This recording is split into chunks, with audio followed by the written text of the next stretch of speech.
en vous demandant d'envoyer de petites sommes, de petit à petit, pour couvrir les frais de pot de vin, par exemple, les frais de notaire, d'avocat, etc. Il y a beaucoup d'exemples comme la menace de fermeture de compte, souvent de fermer votre compte, si vous ne réagissez pas. Souvent aussi, on vous dit que vous avez été recruté et que votre demande de recrutement a été acceptée par une société américaine ou canadienne. Et de la même manière, on vous demande aussi d'envoyer de l'argent et de participer aux frais du dossier, de visa parfois. Donc, il faut être très attention. Quel est le taux de propagation justement de ce fléau, on peut le dire, dans notre pays, le Sénégal? Dans le pays, pas seulement au Sénégal, il n'existe pas de statistiques fiables.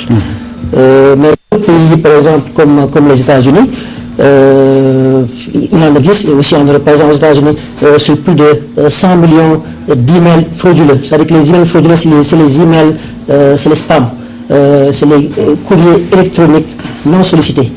Sur près de 100 millions d'emails envoyés tous les jours, 2000 font des victimes. D'après une société de sécurité américaine, à l'échelle mondiale, la cybercriminalité aurait généré plus de 1000 milliards en 2008, ce qui fait presque 1,6% du produit intérieur brut. Et des pays comme l'Allemagne, par exemple, le produit financier causé par la cybercriminalité dépasse des centaines de millions d'euros. Ouais. Alors, ramener à un niveau national, pour ne pas dire régional, sous-régional, quelles sont les solutions préconisées par l'Afrique, pour ne pas dire la CEDEAO ou le Sénégal? Il y a des solutions? Oui, il y a des solutions. Par exemple, il y a de cela un mois, le gouvernement américain avait organisé un atelier sur la cybercriminalité et le cybercrime, la cybersécurité, et qui a regroupé la plupart des forces de sécurité dans la sous-région. Aussi, comme je l'ai toujours dit, il faut une prise de conscience et une sensibilisation des populations du fait que la situation sur la cybercriminalité est très préoccupante. Il faut en parler partout, dans les médias, et comme vous êtes en train de le faire en ce moment, dans les écoles, dans les universités. Il faut aussi convenablement former les forces de sécurité, parce que la cybercriminalité est un domaine où l'apprentissage ne finit jamais, et chaque jour apporte de nouveaux défis et un nouveau savoir-faire. Il faut aussi une réglementation, comme nous le savons tous, il y a une loi au Sénégal sur la cybercriminalité, mais une loi qui réprime la cybercriminalité doit être dynamique. Parce que la loi justement. Il y a une loi au Sénégal, mais une loi sur la cybercriminalité doit être dynamique. Parce que le savoir-faire, comme je l'ai dit, chaque jour apporte un nouveau savoir-faire, et toute innovation peut être obsolète à tout moment. Notre solution, c'est une coopération entre les forces de sécurité et surtout insister sur le traité d'entraide juridique pour pallier à la situation des multiples juridictions dont relève Internet. Parce que la loi, en réalité, devrait aller sur tous les contours justement de ce fléau. Et la loi pose justement les vrais problèmes en matière de cybercriminalité, puisqu'on voit des fois que dans Internet, presque tout est permis. Est-ce que ce qu'on voit, c'est ce qui devrait pouvoir se faire? Mais ce qu'on voit, c'est ce qui devrait pouvoir se faire. Mais comme je l'ai dit, la cybercriminalité et les criminels sur Internet apportent toujours un savoir-faire. Donc ce n'est pas une loi qui doit être considérée comme une loi qui va réprimer la criminalité classique. Parce que la criminalité classique est différente de la cybercriminalité, bien qu'ils ont beaucoup de similitudes. C'est la raison pour laquelle ça doit être actualisé et c'est tout. Très bien. Alors, on va parler peut-être un peu de manière détaillée ce qu'on appelle l'infraction concernant la cybercriminalité. De manière détaillée, c'est quoi? C'est le piratage. Par exemple, il y a quelque chose, un domaine qui est en train de se développer de manière exponentielle, c'est la pornographie infantile. Ouais. C'est-à-dire la pédophilie, la pornographie infantile sur Internet. C'est-à-dire l'utilisation de supports, soit sous forme d'images ou sous sous forme de vidéos montrant des scènes d'abus ou des activités sexuelles explicites impliquant des enfants. Et ça se passe surtout dans les réseaux sociaux. Ça se passe surtout dans les réseaux sociaux. Il y a aussi le piratage, comme vous l'avez si bien dit, qui consiste, parce que l'ordinateur peut être utilisé pour pirater des œuvres, comme les Anglais appellent les copyrights. Donc la contrefaçon aussi est très développée sur l'incitation à la violence, à la xénophobie, ça fait partie aussi des... Ça rentre dans le cadre de la du cyberterrorisme. Par exemple, c'est des actes qui sont perpétrés dans le but de créer la panique ou bien de mettre à nu des systèmes d'information des États ou à pirater des systèmes bancaires. Si vous vous rappelez, il y a de cela 2 ans, quand les bailleurs de fonds de Wikileaks,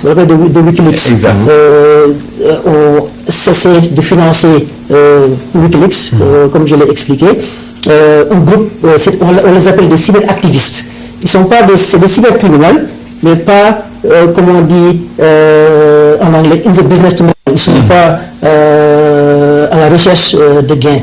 Ils veulent juste obliger les États à changer de politique.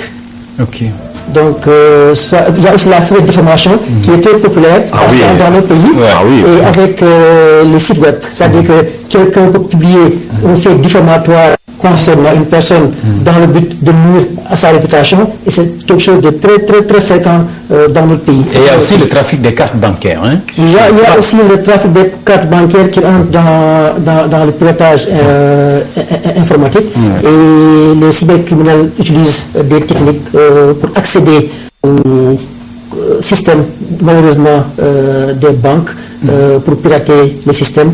Ou bien aussi, il y a des sites internet qui vendent ces cartes, ce type de cartes de crédit qui sont confectionnées et utilisées par les cybercriminels pour commettre les faux faits. Dernière question, Diédiou, si vous permettez. Parce que moi, je m'intéresse à ce qu'il a dit tout à l'heure, parce que sur les questions morales également, pour cybercalomnie, c'est diffamation, suivez mon regard. Est-ce que la loi prévoit quelque chose pour des genres de choses? Est-ce que vous avez discuté avec, par exemple, un juriste sur ces questions? La cyberdéformation sur Internet, c'est la diffamation, c'est différent, parce que la personne qui fait cette diffamation peut profiter, comme je l'ai dit, du caractère transnational et de l'anonymisation sur Internet, à cause de la prolifération des cybercafés et des connexions sans fil. Le criminel peut être anonyme et introuvable à son point d'accès sur Internet. Donc cela renvoie à la formation convenable de forces de sécurité quant aux techniques d'investigation cybercriminelle. Des dernières questions. Est-il possible avec toujours la cybercriminalité de parler de blanchiment d'argent? Oui. Il y a aussi le cyberblanchiment qui consiste à blanchir de l'argent sur Internet. Cela se fait en général avec les cyberbanques. Comme vous le savez, dans les paradis fiscaux, comme on les appelle, il existe des cyberbanques, des banques qui sont sur Internet et qui... Il y a des gens qui vous trompent et entrent votre compte bancaire. Oui, mais ça rentre dans le cadre de l'usurpation d'identité. Par exemple, quelqu'un peut vous menacer de fermer, enfin, une société légitime peut vous menacer de fermer votre compte Internet. Enfin, et il vous demande votre compte. Vous mettez votre compte sur... Votre mot utilisateur, votre mot de passe. Enfin, c'est le cybercriminel qui vous présente un site qui est conçu de manière à provenir de la société ou de la compagnie légitime dans le but de soutirer vos informations et utiliser votre compte Internet pour envoyer le mail à toutes les personnes qui appartiennent à votre liste de contacts. De cette manière-là, en général... on en reçoit souvent, je suis en Côte d'Ivoire, j'ai des problèmes, envoyez-moi le billet pour me sauver. Alors, souvent, il faut toujours... Il y a aussi des signes révélateurs.